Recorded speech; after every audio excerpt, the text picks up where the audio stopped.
Hello coders, welcome to Code With Solution. और आज हम लोग डिस्कस करने वाले हैं नेक्स्ट ऑपरेटर जो कि हमारा असाइनमेंट ऑपरेटर, और उसके साथ हम लोग आज एक और ऑपरेटर डिस्कस करेंगे, दैट इज रिलेशनल ऑपरेटर। तो सबसे पहले हम लोग डिस्कस करते हैं असाइनमेंट ऑपरेटर। सो असाइनमेंट ऑपरेटर किसे कहते हैं?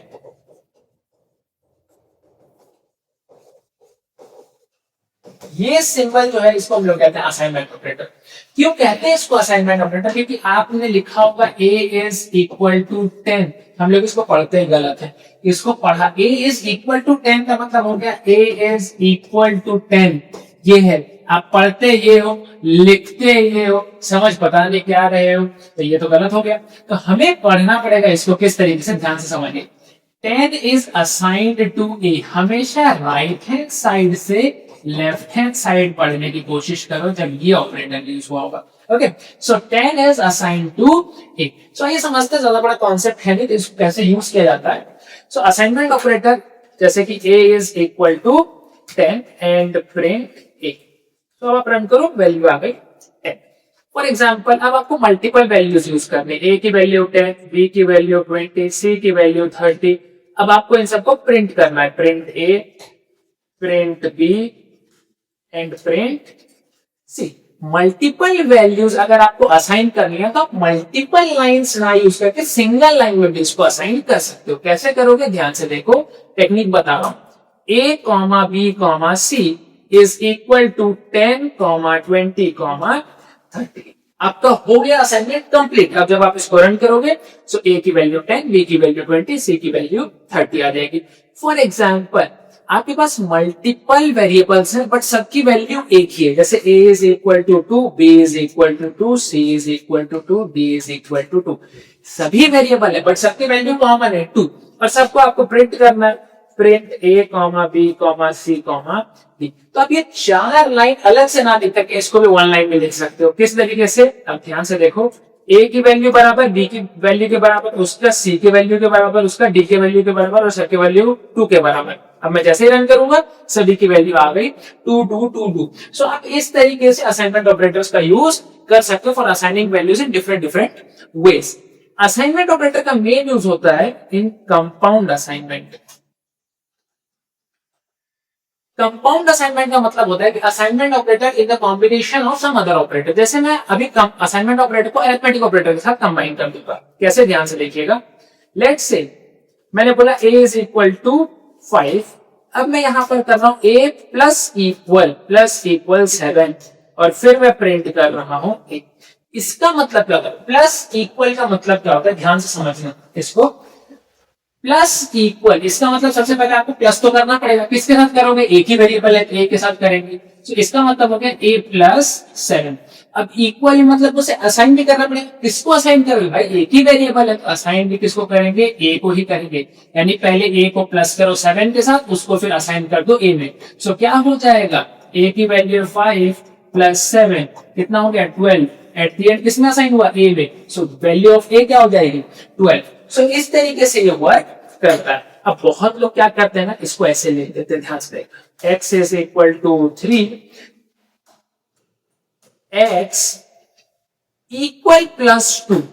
आप क्या करते हो, प्लस इक्वल नहीं लिखते, आप लिख देते हो इक्वल प्लस। ये गलत है, ये अलाउड नहीं है। आप पहले इक्वल फिर प्लस नहीं लिख सकते। अब यहां पर जैसे आप ऑपरेशन करोगे, ये देखो कोई फायदा नहीं आया, आंसर 2 आ गया, because x is equal two plus 2 समझ लिया इसमें आप। इसका मतलब असाइन हो गया है वैल्यू कि x की वैल्यू वापस से क्या बन गई प्लस 2। ये इसका कोई मीनिंग नहीं है, ये गलत हो गया। अब यहाँ पे कोई कॉम्बिनेशन नहीं हो पा रहा। आप अगर मल्टीप्लाई इक्वल लिखते हो, अब जैसे इक्वल मल्टीप्लाई, ये तो गलत है, ये पॉसिबल नहीं है, इसलिए एक्सप्रेशन आप अलाउड नहीं है। वही आप मल्टीप्लाई इक्वल कर दो तो ये हो जाएगा x is equal to x multiplied by 2। तो x की वैल्यू क्या है 3, 3 मल्टीप्लाइड बाय 2 इज 6। तो अब यहाँ पर देखो 6 आ गया। तो इस तरीके से आप अरिथमेटिक ऑपरेटर के साथ इनको कंबाइन कर सकते हो। अभी फिलहाल के लिए मैं आपको बताऊं किस तरीके से। So a is equal to 10, a plus equal 5, a minus equal 6, a multiply equal 7, a divide equal 8, a modulo equal 9। अगर इस तरीके से कर रहे हैं और मैं लास्ट में प्रिंट कर रहा हूँ तो बहुत लोग कंफ्यूज है, बहुत लोग बोलेंगे अरे सर लास्ट में तो 10 मॉड्यूलो 9 1, लेकिन गलत है। अब ध्यान से देखो कैसे। यहाँ पे एक एक करके हमें ट्रेस करना पड़ेगा। इंटरव्यू में कंफ्यूज करने के लिए ऐसे क्वेश्चंस दिए जाते हैं। ए की वैल्यू शुरू में क्या है 10, तो मेमोरी में ए की वैल्यू हो गई 10, नो डाउट, इसमें तो कोई डाउट नहीं है, ठीक है। ए प्लस इक्वल 5 मतलब ए प्लस 5, तो 10 प्लस 5 इज 15, लेकिन स्टोर किसमें होगा ए में, सो ए का नया वैल्यू अपडेट कर दो, कितना हो गया 15। ए की वैल्यू देखो बदल जाएगी, अब ए की वैल्यू मेमोरी में कितनी हो गई 15, उसके बाद ए माइनस 6 दैट इज 15 माइनस 6 कितना हो जाएगा 9, 9 किसमें अपडेट हो जाएगा ए में, सब ए की नई वैल्यू क्या हो गई 9 हो गई। अब 9 into 7, 9 7 का 63, वो भी किसमें असाइन होगा ए में, सब ए की वैल्यू कितनी हो गई 63, 63 divide by 8 that is somewhat floor division है, तो आप 63 को जब 8 से डिवाइड करोगे 56 की 8 इधर 64, तो 7 पॉइंट समथिंग आएगा, उसको जब मैं करूंगा कन्वर्ट तो लास्ट में 7 ही आ जाएगा, तो ये आ गया 7, 7 मॉड्यूलस 9, 7 मॉड्यूलस 9, क्या पॉसिबल है 7 को 9 से डिवाइड करना, नहीं, तो इस केस में आंसर आ जाएगा 7 खुद। कैसे 0, बहुत लोग बोलेंगे सर 0, अरे 7 9 कैसे 0, 9 0 9 1 9 होता है, तब जाके रिमाइंडर 0 आता, बट ये तो 7 है, पॉसिबल ही नहीं है, क्योंकि ये तो रिमाइंडर निकालता है मॉड्यूलो ऑपरेटर, तो 7 को 9 से कैसे डिवाइड कर सकूंगा, नहीं कर पाऊंगा, बस यहाँ 0 प्लेस करो 0, रिमाइंडर कितना 7। एक फॉर्मूला बता रहा हूं, याद रखना, ए मॉड्यूलस बी तब वो करेगा if A is greater than B, if A is less than B. अगर ए बड़ा है तो पॉइंट रिमाइंडर, जैसे कि 10 मॉड्यूलस 9, 10 मॉड्यूलस 9, तब तो प्रॉपर रिमाइंडर निकालो, कोई दिक्कत नहीं, ए बड़ा है।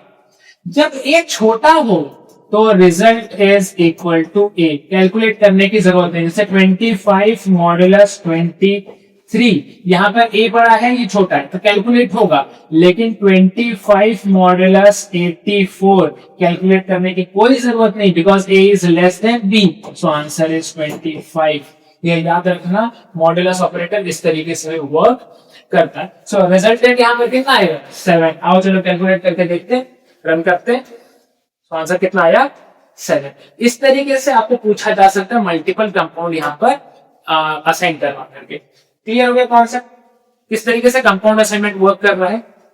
डन। तो उसके बाद अब हम लोग डिस्कस करते हैं रिलेशनल ऑपरेटर। रिलेशनल ऑपरेटर कितने हैं? रिलेशनल ऑपरेटर आप बचपन से पढ़ते हुए आ रहे हो, मेरे ख्याल से मैथमेटिक्स में स्टैंडर्ड 2 स्टैंडर्ड 3 से आप पढ़ रहे हो। कौन कौन से? Greater than, lesser than, greater than equal to, lesser than equal to and not equal to. किस तरीके से वर्क करते हैं? जैसे ए की वैल्यू मैंने दे दी 10, बी की वैल्यू मैंने दे दी 20 एंड सी की वैल्यू वापस से मैंने दे दिया 10। अब मैं यहाँ पर सारे ऑपरेटर्स एक ही साथ यूज कर लूंगा। जैसे कि मैं बोलूंगा print A is greater than B, उसके बाद फिर print A is less than B, उसके बाद फिर print A is less than equal to C, उसके बाद फिर print A is greater than equal to B, फिर आएगा print A is equal to C, फिर आएगा print A is not equal to B. तो ध्यान से देखो ये सारे ऑपरेटर्स, क्या ए बड़ा है बी से? A is greater than B, A की वैल्यू है 10, 10 is greater than 20, condition false, तो आंसर आ गया false. A is less than B, A की वैल्यू है 10, बी की वैल्यू है 20, 10 is less then 20, condition true, तो आंसर आ गया true. A is less than equal to C, A की वैल्यू है 10, less than equal to 10, देखो 10 cannot be less than 10, but it is equal ना, so less than equal to 10, true। 10 greater than equal to 20, false, तो इस case के लिए आपको देखने को मिलेगा false। A is equal to C, क्या A और C दोनों बराबर है? हाँ भाई 10 और 10 दोनों बराबर ही होते हैं, so यहाँ पर आएगा true। A not equal to B, क्या A B के बराबर नहीं है? यस नहीं है, A अलग है B अलग है, बराबर कैसे हो सकते हैं? तो यहाँ पर भी आएगा ट्रू। तो ये सारे ऑपरेटर्स रिलेशनल ऑपरेटर्स कहलाते हैं। तो अब इसको एग्जीक्यूट कर रहे हैं कंप्लीटली, सो ये देखो आंसर आ गया false true true, false true true. आया समझ में कि रिलेशनल ऑपरेटर क्या होता है? एक चीज रिलेशनल ऑपरेटर में याद रखना कि रिलेशनल ऑपरेटर हमेशा जो आउटपुट देंगे वो बूलियन फॉर्म में ही देंगे। आपको रिलेशनल ऑपरेटर आउटपुट कभी भी इंट फॉर्म में या स्ट्रिंग फॉर्म में नहीं देते। एक और चीज, आप रिलेशनल ऑपरेटर को बुलियंस के साथ भी कंपेयर करा सकते हो, जैसे print true is greater than false, तो आंसर आएगा ट्रू। वाई? बिकॉज इंटरनली जो आपका ट्रू है वो 1 होल्ड कर रहा है और फॉल्स आपका 0, so 1 is greater than 0, condition is true, it is possible, जो कि मैंने आपको बताया था। उसी तरीके से print true is equal to false, क्या 1 0 के बराबर है? नहीं है, सो आंसर आएगा फॉल्स। सो आप बुलियन के साथ भी रिलेशनल ऑपरेटर्स का यूज कर सकते हो। होप सो आपको रिलेशनल ऑपरेटर्स के कॉन्सेप्ट समझ में आ गए होंगे। मिलते हैं अगली वीडियो में with other operators in Python programming language.